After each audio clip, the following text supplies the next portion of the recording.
নমস্কার, আশা করি সকলে ভালো আছেন। আজ আমি বানাবো একটি অত্যন্ত জনপ্রিয় রেসিপি, কাতলা মাছের কালিয়া। এটি আমার চ্যানেলের অষ্টম রেসিপি। তো চলুন শুরু করা যাক। তার জন্য প্রথমে আমি একটা কড়াই গরম করতে বসিয়ে দিয়েছি এবং এতে আমি কিছুটা পরিমাণ সর্ষের তেল দেব।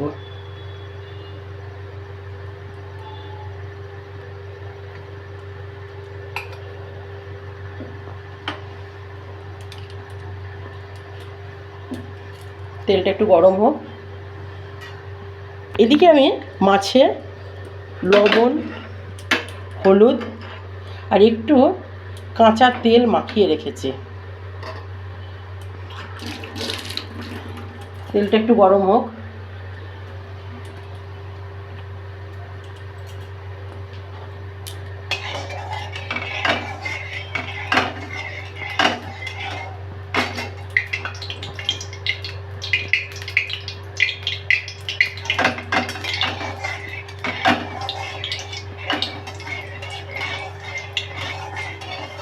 তেলটা বেশ ভালোই গরম হয়ে গেছে।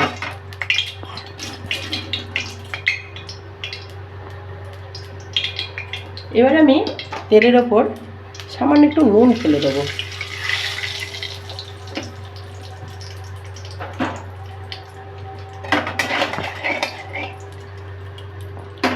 তারপরে আমি আস্তে আস্তে মাছগুলোকে ছেড়ে দেবো।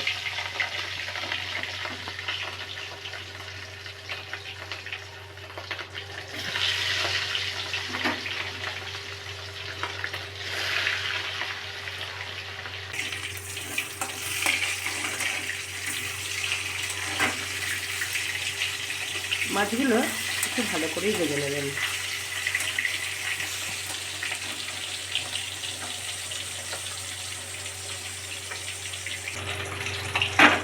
দেখুন মাছগুলো আমার ভাজা হয়ে গেছে। এবার মাছগুলো আমি আস্তে আস্তে তেল থেকে তুলে নেব।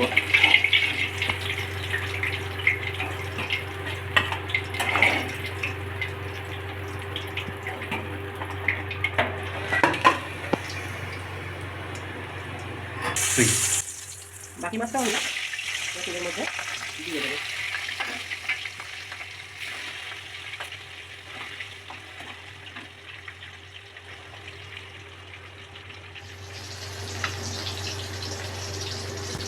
দেখুন মাছগুলো ভাজা ভাজা হয়ে গেছে।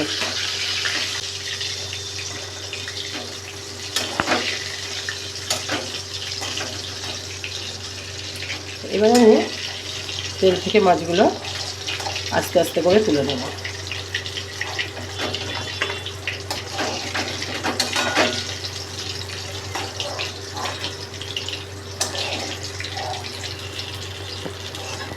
এবার আমি ওই তেলের মধ্যেই আস্তে আস্তে মশলাগুলো দিয়ে দেবো।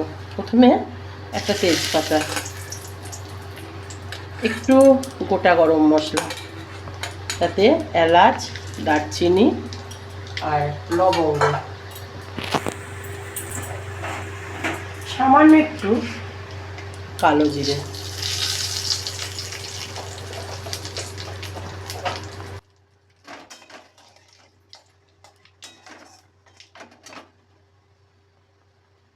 আমি আগে থেকেই পেঁয়াজ, আদা ও রসুন পেস্ট করে রেখেছিলাম, এটা আমি এর মধ্যে দিয়ে দেব।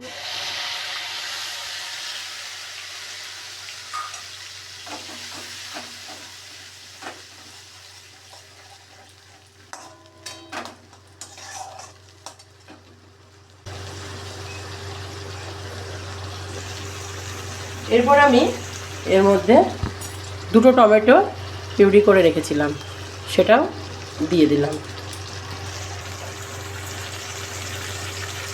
এবার আমি সমস্ত উপকরণগুলো আস্তে আস্তে দিয়ে দেব।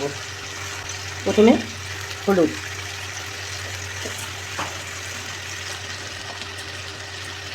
লবণ,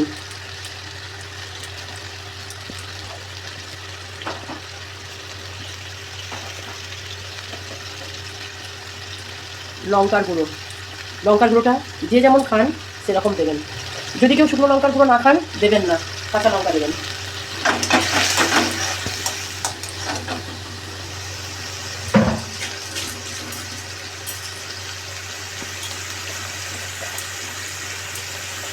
এবার জিরে গুঁড়ো,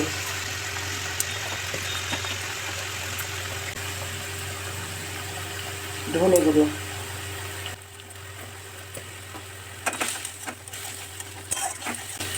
এবার মশলাগুলোকে আমি ভালো করে কষিয়ে নেব।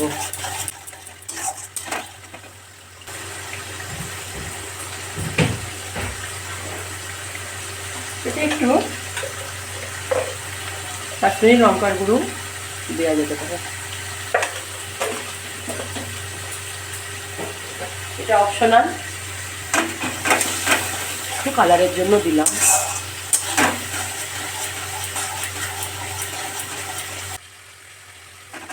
দেখুন মশলা থেকে তেল ছাড়তে লেগেছে,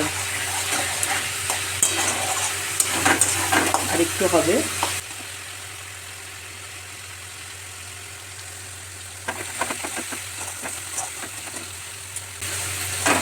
মশলার উষ্ণতাটা যেন কমে না যায়, সেই জন্যই আমি এখানে একটু গরম জল ব্যবহার করছি।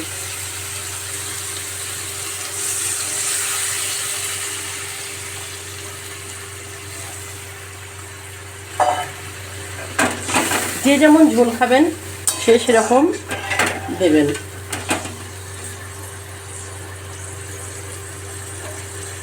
কেউ যদি মনে করেন একটু চিনি দেবেন, দিতে পারেন সামান্য পরিমাণ।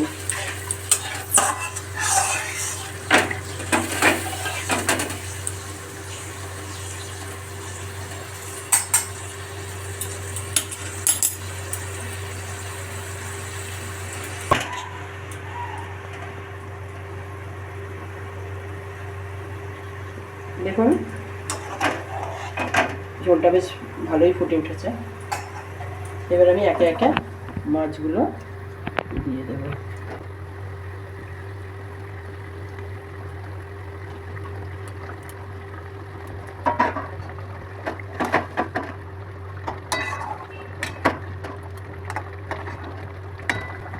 কিছুক্ষণ এটা হতে দেব।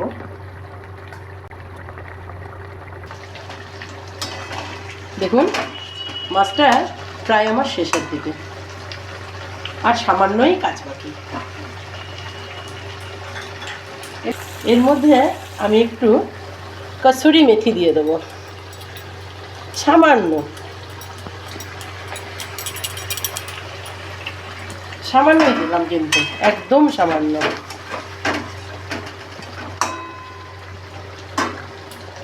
আর এবার একটু গরম মশলা,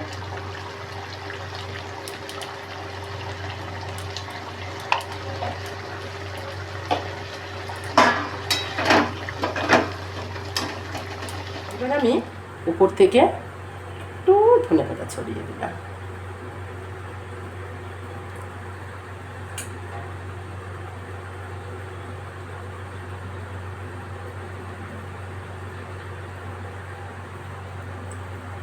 হয়ে গেল আমার কাতলা মাছের কালিয়া। অবশ্যই একবার বানিয়ে দেখবেন। নমস্কার।